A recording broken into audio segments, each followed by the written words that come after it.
Bom dia, tudo bem com você? Como é que estão as coisas aí? Espero que esteja tudo bem.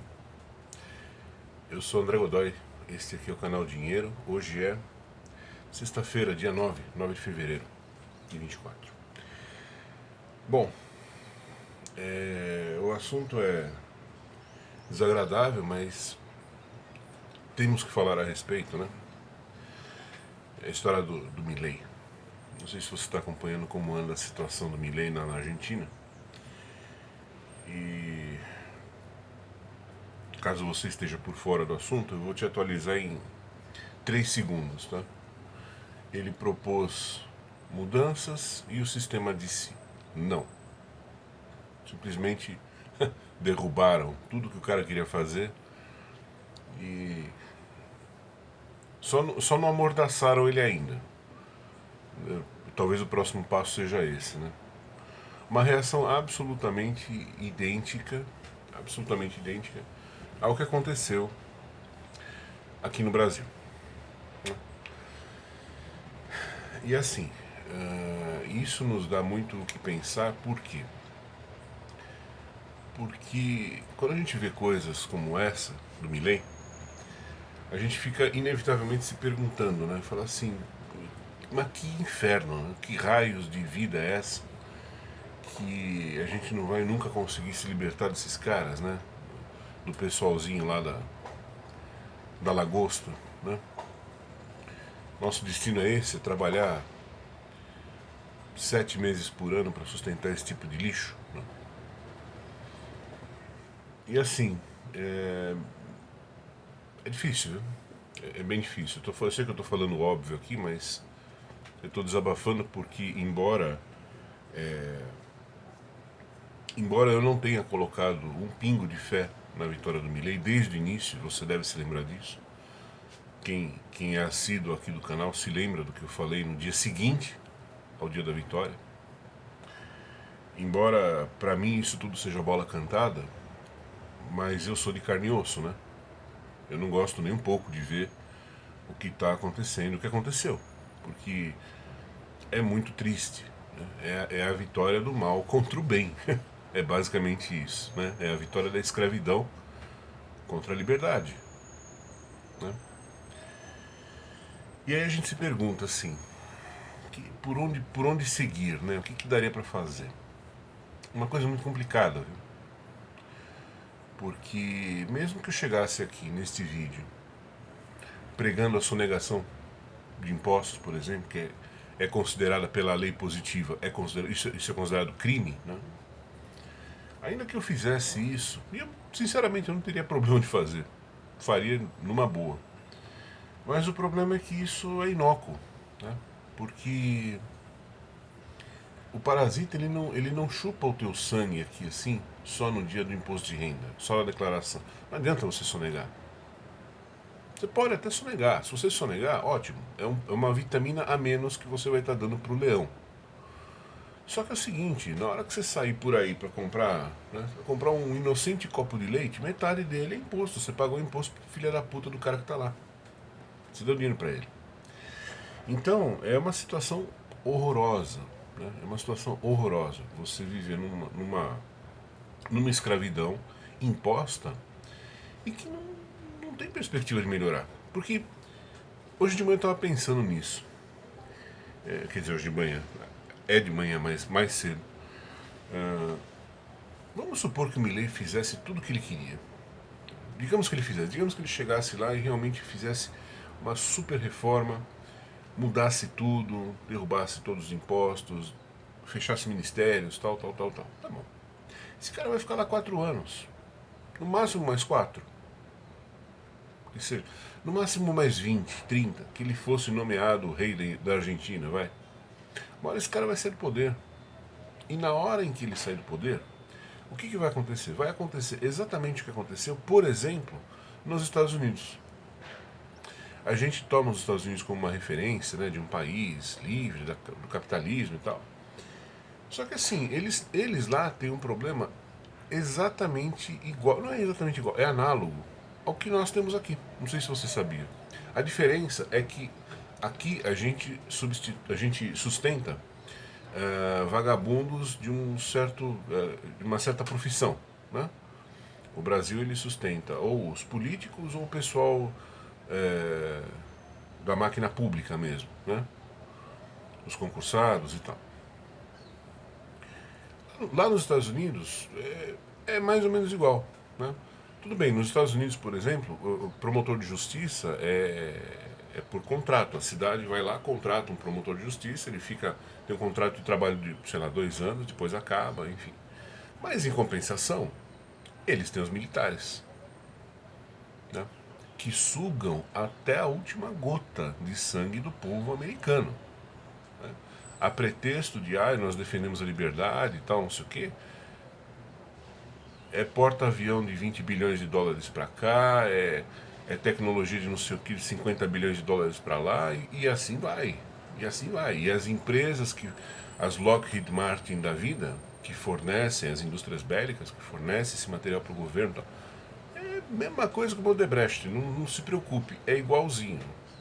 Você vai ver quem está no conselho de administração é um ex-vice-presidente da República, é um ex-secretário de defesa, é assim, nessas indústrias. Né? É exatamente igual. Talvez lá seja pior, eu vou te dizer, porque o brasileiro pelo menos sabe que sustenta vagabundo e sustenta filha da puta.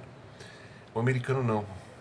O americano é inocente, coitado. Ele acha que sustentando toda a máquina de guerra americana, ele está sustentando a liberdade, né? O que os filhos da puta fazem aqui, né? De vincular, olha, eu sou o Alexandre de Moraes, então eu sou a democracia. Começa assim, né? Democracia é uma bela bosta, mas enfim. Eu estou ao lado de Sócrates e Aristóteles. Para mim, democracia é a ditadura do populacho. Ponto. Tá? Não sou a favor da democracia. Quero deixar isso muito claro aqui. Mas supondo que fosse uma coisa boa, né? O cara vincula, ele fala, olha, eu, Alexandre de Moraes, igual democracia. Então se você me ataca, você atacou a democracia. Lá eles fazem a mesma coisa. Só que lá a noção deles é de liberdade, né? Um pouco diferente da nossa. Então assim, se você atacou as Forças Armadas Americanas, você atacou a liberdade do povo. O que não tem nada a ver, né? É justamente o contrário. Quer dizer, as Forças Armadas são fonte da falta de liberdade que o povo tem hoje nos Estados Unidos. Por quê? Porque você precisa encher o cara de imposto. Você pensa que imposto nos Estados Unidos é baixo? É baratinho? Grande engano. Grande engano. Os caras pagam os olhos da cara de imposto. E pior, lá se você não pagar, você vai pra cadeia. Mesmo. Mesmo. Né? Aqui você, né?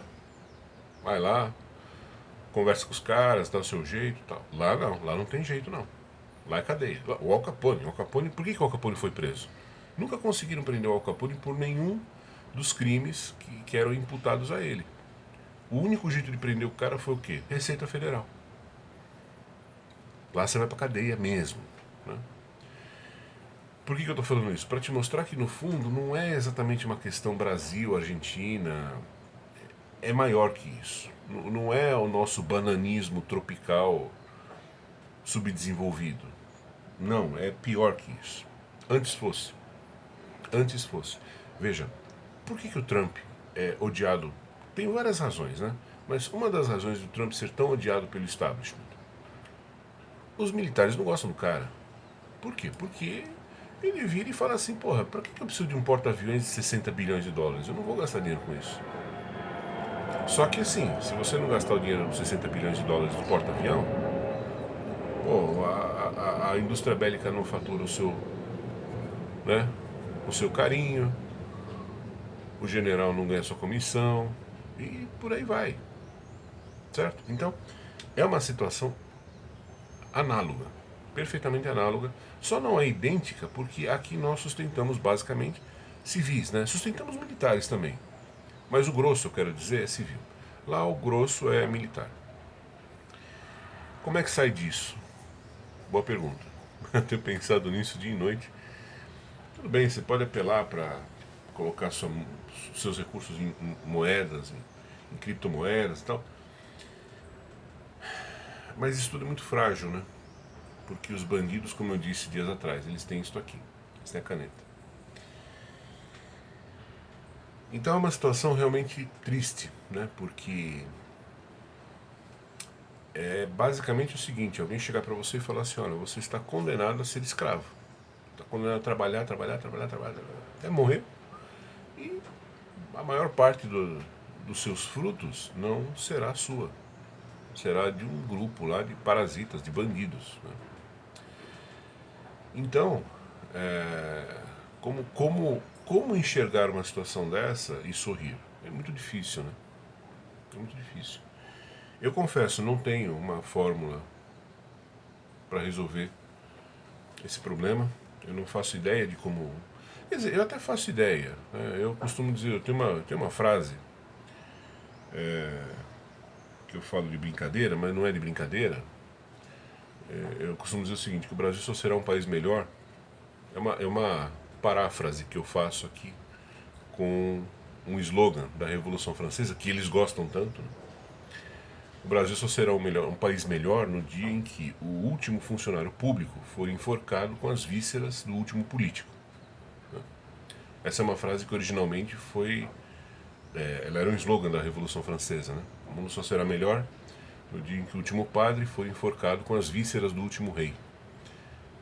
Eu fiz uma pequena adaptação, dizendo que o Brasil só será melhor no dia em que o último funcionário público for enforcado com as tripas do último político. Agora, eu também não sei até que ponto que isso é eficaz, né? Porque para você enforcar alguém com as tripas de outro, você vai ter que abrir um regime de exceção, né? E regimes de exceção, invariavelmente, eles terminam mal. Terminam mal. Eles, num primeiro momento, podem até fazer uma faxina necessária, mas no momento seguinte, aquilo se volta contra o povo, contra os inocentes, né? Porque num regime em que um sai enforcando o outro, é claro que vai chegar uma hora que o teu vizinho que não gosta de você vai te denunciar e você vai ser enforcado. Esse que é o problema, né? Se parasse só no enforcamento dos caras do STF, do Lula, tal, tá bom. O problema é que não tem garantia de que vai parar nisso, né? Provavelmente vai continuar. O movimento revolucionário, ele tem uma inércia própria, né? A gente sabe disso, só vê a história, né? Nunca parou onde deveria parar. O rolo compressor sempre continuou e foi embora. Se pega a União Soviética, foram 70 anos de rolo compressor, né? Então isso também não é bom. Singapura, um modelo a ser seguido? Não sei, eu sempre disse o seguinte: Singapura, você tem muita liberdade para trabalhar e fazer dinheiro. Agora, é um país em que se você tiver mascando chiclete na rua, você vai preso, né? Você acha isso é liberdade? Eu não acho. Ah, tem liberdade para trabalhar. Muito obrigado, claro. Alguém vai ganhar o seu dinheiro, né? Quem é esse alguém? É o governo, né? São países, Singapura, Coreia do Sul, Taiwan, não se iluda. São países que têm uma intervenção estatal fortíssima, fortíssima. São países em que o Estado se vê como indutor do desenvolvimento. Ele não é ele propriamente quem é o dono das empresas, das indústrias e tal. Mas ele escolhe quem vai ser os donos, são os amigos do rei. Se você for ver quem são os donos dos grandes impérios da Coreia do Sul, por exemplo, são os chaebol, são os caras lá das famílias que são amigas do governo. Então, assim, percebe? A gente muda, mas muda a mosca, né? A merda é a mesma. Eu não sei, sinceramente eu não sei o que dizer a você, porque acho que é um problema no qual a gente tem que pensar. Talvez a única solução para isso seja você. Não sei se o que eu vou falar agora é muito inocente, talvez seja, mas é o que eu enxergo hoje de solução. Talvez a saída seja você tomar cuidado e formar pessoas melhores para o futuro, né? Evitar formar pessoas que tenham vocação para tirano, né? Talvez isso passe pelo sistema de ensino. Talvez, eu não sei. Eu não estou dizendo que sim nem que não. Eu estou falando que é uma. Porque a única coisa que envolve. Veja, só tem um jeito de esses caras saírem de cima do povo. Eles quererem. Precisa acontecer o que aconteceu, por exemplo, no período do Reagan e da Thatcher, em que os dois, por conta própria, falaram assim: olha, eu Estado, eu governo, vou parar de te explorar, porque isso não é bom para você. do ponto de vista moral, do ponto de vista humano, isso, né? Mas você precisa ter gente da estatura desses dois para acontecer um fenômeno assim, né? Eu lembro de um discurso da Thatcher, em que ela usou uma expressão que me marcou muito. Se não me engano, no discurso de posse dela, em que ela usou o termo em inglês, né? Ela falou "the cruel emptiness of Marxism", né? O cruel vazio do marxismo. Quer dizer, ela enxergava essas coisas. Ela enxergava que era uma coisa fria, morta, mas que sugava tudo e que destruía a sociedade no fim das contas. Agora, quantas pessoas com a cabeça daquela mulher existem hoje na política no mundo, né? E das que existem, quantas conseguem ter acesso? Porque o cara, tem cara que enxerga isso. O Bolsonaro, por exemplo, apesar de todas as ressalvas que eu tenho a ele enxergou isso. A gente não pode tirar esse mérito dele. Ele enxergou que a falta de liberdade é ruim, né? O que fizeram com o cara? O cara está a 1 milímetro de ir pra cadeia. O Trump sabe que a liberdade é importante. É outro. Tá lá lutando, mas se bobear, os caras dão fim nele, né? Milei. Acabaram de derrubar tudo que o cara fez. Voltou a estaca zero, né? Então, assim, é uma coisa muito grande, né? Uma coisa muito grande. Dependemos, no fim, de... No fim das contas, se você parar para fazer todos os cálculos, nós dependemos do surgimento de uma nova Thatcher, de um novo Reagan, que são pessoas que, por conta própria, falam assim, não, eu vou tirar a botina do teu pescoço. Eu vou tirar, porque não é legal. Precisa ter alguém com essa cabeça. Triste, né? Mas a solução alternativa que existiria, que seria a guilhotina, aí eu volto ao meu ponto. Aí eu acho que é complicado, porque a guilhotina ela não sabe a hora de parar. Enfim, vamos ver o que o futuro nos reserva, né? Torçamos para que o Milei milagrosamente consiga reverter as desvantagens que ele está tendo, né? Abraço para você, bom dia.